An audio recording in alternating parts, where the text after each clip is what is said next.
Hello दोस्तों, good morning. कैसे हो आप सभी?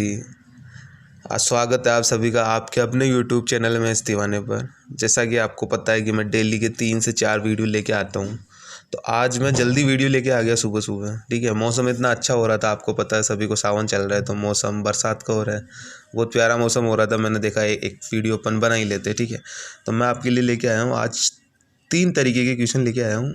पहला क्वेश्चन है प्रॉफिट लॉस का, मॉडरेट क्वेश्चन है जो अभी एग्जाम में पूछे ही जा रहे हैं। ठीक है, प्रॉफिट लॉस का क्वेश्चन है और सिंपल इंटरेस्ट का क्वेश्चन है और एक क्वेश्चन अपने पास सीआई का क्वेश्चन है। ठीक है गाइस, तो ये तीनों तरीके के क्वेश्चन अभी अपन कर लेंगे।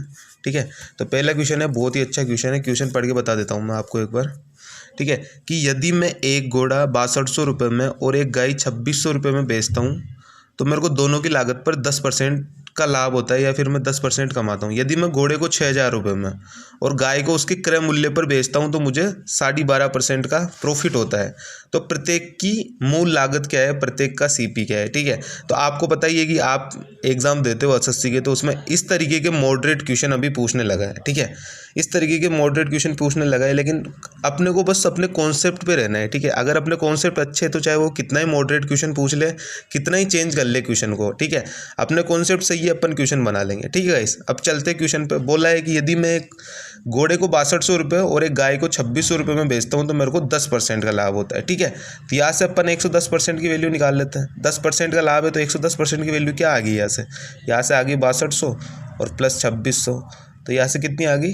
8800। तो इसका सीपी कितना आ जाएगा? 100% का सीपी आ जाएगा इसका 8000। ठीक है गाइस, यानी इन दोनों का सीपी मिला के कितना है? सीपी मिला के दोनों का 8000 है। अब क्या बोल रहा है कि यदि मैं घोड़े को 6000 रुपये में और गाय को उसके क्रय मूल्य पर बेचता हूँ। ठीक है, जो जैसा बोल रहा है वैसा लिख लेते हैं कि वो घोड़े को तो बेच रहा है 6000 रुपये में। ठीक है, और गाय को बेच रहा है उसके क्रय मूल्य पे, तो ये सीपी और यहाँ से काऊ। ठीक है, और टोटल कितने हैं? 8000 है। और यहाँ पे इसको 12.5% का प्रॉफिट हो रहा है। 12.5% की फ्रैक्शन वैल्यू क्या होती है? 1/8। ठीक है, यानी 8 से 9 इतने का ही तो प्रॉफिट हो रहा है इससे। 12.5% का प्रॉफिट यानी 8 से 9 हो रहा है। ठीक है, तो यहाँ से निकाल लेते हैं अपन, यहाँ से कैलकुलेशन कर लेते, तो कितना आ गया? 1000। तो सीपी काऊ का कितना आ गया? 9000 माइनस 6000, तो कितना आ गया? 3000 आ गया। तो काऊ का सीपी कितना आ गया? 3000 आ गया। अब 8000 में से 3000 माइनस कर देंगे अपन, तो 5000 कितने का आ जाएगा? ये आ जाएगा सीपी हॉर्स का। ठीक है, यानी ये घोड़े का क्रय मूल्य आ गया 5000 रुपये। तो बहुत ही आसान क्वेश्चन था, लेकिन कॉन्सेप्ट पे अपने को अडिग रहना है। ठीक है, कॉन्सेप्ट अपने को भूलना नहीं है। क्वेश्चन चाहे कितना ही वो चेंज कर दे, कितना ही मॉडरेट क्वेश्चन ला दे, आपको पता है कि कंपटीशन बहुत बढ़ गया है, तो एग्जामिनर भी आजकल चालाक हो गया है, बहुत ही क्वेश्चन घुमा घुमा के लेके आता है। ठीक है, अब क्वेश्चन जैसा बोला अपन ने वैसा कर लिया। ठीक है, कि 6200 रुपये और 2600 रुपये में बेच रहा है तो उसको 10% का लाभ हो रहा है। ठीक है, अगर वो 6200 रुपये और 2600 रुपये में बेचेगा तो 8800 रुपये टोटल एसपी हो गया, और 110% की वैल्यू 8800, तो 100% की वैल्यू कितनी आ गई? 8000 आ गई यहाँ से निकल के। अब क्या बोला दूसरी लाइन में कि यदि मैं घोड़े को 6000 रुपये में और गाय को उसके क्रय मूल्य पर बेचता हूँ, तो मेरे को 12.5% का प्रॉफिट होता है। तो यहाँ से एक इक्वेशन आ गई, यहाँ से इसको कैलकुलेशन किया तो यहाँ से काऊ का सीपी कितना आ गया? 3000 आ गया। अब टोटल 8000 सीपी है, उसमें से 3000 अगर काऊ का है तो हॉर्स का कितना रह गया? 5000 रह गया। ठीक है गाइस, चलते हैं नेक्स्ट क्वेश्चन पे। नेक्स्ट क्वेश्चन में क्या बोला है कि अरुण 20000 रुपये अपने दोस्तों को उधार देता है। ठीक है, अरुण के पास 20000 रुपये वो 2 दोस्तों को देता है उधार। वह पहले दोस्त को 12000 रुपये 8% वार्षिक साधारण ब्याज की दर से देता है। अरुण अपनी टोटल कुल राशि पर 10% का लाभ चाहता है, अतः उसे शेष राशि को दूसरे दोस्त को किस साधारण ब्याज पर देनी चाहिए ताकि उसे जो वो लाभ चाह रहा है 10% का वो इच्छित लाभ मिल सके। ठीक है, तो कर लेते क्वेश्चन को। टोटल उसके पास 20000 रुपये और वो टोटल 10% का लाभ चाहता है, यानी वो टोटल लाभ कितना चाहता है? वो टोटल लाभ चाहता है 20 के इंटू में 10/100, यानी वो टोटल 2000 रुपये का लाभ चाहता है। अब उसने कितना लाभ ले लिया? उसने पहले दोस्त को 12000 रुपये दिए, वहाँ से 8% वार्षिक साधारण ब्याज की दर पर दे रहा है, तो यहाँ से इसको कितना ब्याज मिल गया? 12000 गुणा में 8 और /100, तो यहाँ से इसको कितना ब्याज मिल गया? 960 रुपये ब्याज मिल गया। अब इसको कितना ब्याज और चाहिए? 2000 में से 960 मिल गया, 1040 इसको और चाहिए, तो 1040 रुपये इसको और चाहिए ब्याज के, और इंटू में 100 और कितने भी चाहिए, 20,000 में से 12,000 ये दे चुका। अब इसके पास कितने बचे, 8,000 रुपये बचे।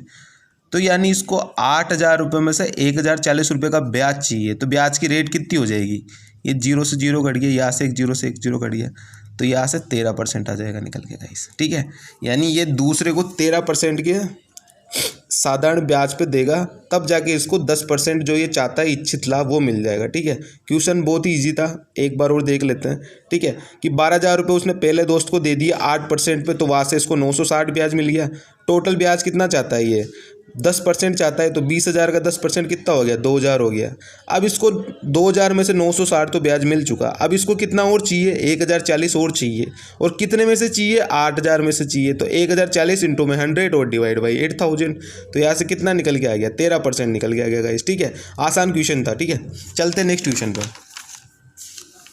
नेक्स्ट क्वेश्चन क्या बोल रहा है कि if a certain some of money become 8,000 in 2 year और 27,000 इन 5 ईयर। यानी अपने पास कोई भी सम है, ठीक है, तो वो 2 साल में 8,000 हो जाता है और 5 साल में 27,000 होता है। तो उसको अपने को उसका फाइंड द प्रिंसिपल, अपने को प्रिंसिपल ज्ञात करना है। तो प्रिंसिपल कैसे निकालेंगे, सबसे पहले यहाँ का गैप देखो कि 2 ईयर और यहाँ पे 5 ईयर, यह आ रहा है 3 ईयर का गैप, और 3 ईयर का गैप आ रहा है, तो अपने को क्यूब रूट निकालना है। ठीक है, अगर 2 ईयर का होता तो अपने को स्क्वायर निकालना पड़ता है ऐसे। ठीक है, अब देख लेते क्वेश्चन क्या बोल रहा है कि 2 साल में तो हो रहा है 8,000 और ये 5 साल में हो रहा है 27,000, यानी इनका गैप कितने का है, 3 साल का, तो ये क्यूब रूट निकाल लिया। ठीक है गाइस, तो इसका कितना आ जाएगा, ये 3 जीरो में से 3 जीरो चल गया, तो यहाँ पे कितना आ गया 2, यहाँ पे कितना आ गया 3 आ गया। अब रेट निकाल लेते, यहाँ से रेट क्या आ जाएगी, यहाँ से रेट आ जाएगी 1 इंटू में 100 और डिवाइड बाई 2, कितनी रेट आ गई, 50% रेट आ गई। ठीक है, अब जैसा क्वेश्चन में बोला है कि 2 साल बाद 8,000 रुपये हो जाते हैं। ठीक है, तो यहाँ से रेट को कर लेते, 50% का मतलब क्या है, 1/2। ठीक है, यानी 2 से 3 तो कितना हो गया, 4 to 9 हो गया। 9 की वैल्यू क्या दी है, 8,000 दी है। 9 की वैल्यू अपने को गाइस क्या दी, 8,000 दी है। तो यहाँ से 4 की वैल्यू कितनी आ जाएगी, 3555.55। तो यही इसका आंसर हो जाएगा। इसका प्रिंसिपल क्या हो जाएगा, इसका प्रिंसिपल ये हो जाएगा 3555.55। ठीक है, एक बार दोबारा क्वेश्चन समझा देता हूँ। गैप देखो पहले कि कितने ईयर का गैप है, 2 और 5 के बीच में कितने ईयर का गैप है, 3 ईयर का गैप है, मतलब क्यूब रूट निकालना है दोनों का। तो 8,000 27,000 है, 3 जीरो से 3 जीरो कट गया। 8 का क्यूब रूट कितना होता है 2 और 27 का कितना होता है 3। तो यहाँ से रेट निकल के आ गई 50%। ठीक है, 50% की फ्रैक्शन वैल्यू 1/2 और 2 साल के लिए तो 2 से 3 यानी 4 to 9। 9 की वैल्यू आ गई 8,000, तो अपने को प्रिंसिपल निकालना है, तो प्रिंसिपल कितना हो जाएगा 3555.55। ठीक है, तो इस तरीके से ये आज मैंने आपको 3 कॉन्सेप्ट बता दिए गाइस। ठीक है, तो बताना मेरे को आपको क्वेश्चन कैसे लगे। पहला क्वेश्चन भी सही था, दूसरा क्वेश्चन भी बहुत अच्छा था और तीसरा क्वेश्चन भी बहुत अच्छा था। तीनों के तीनों क्वेश्चन बहुत अच्छे थे। ठीक है गाइस, तो कमेंट करना, बताना मेरे को आपको क्वेश्चन कैसे लगे। और भी अगर आपको कोई डाउट हो तो आप मेरे को पूछ सकते हो मेरे टेलीग्राम चैनल पर। मैं डिस्क्रिप्शन में उसकी लिंक कर दूंगा पिन। ठीक है गाइस, बाय, थैंक यू।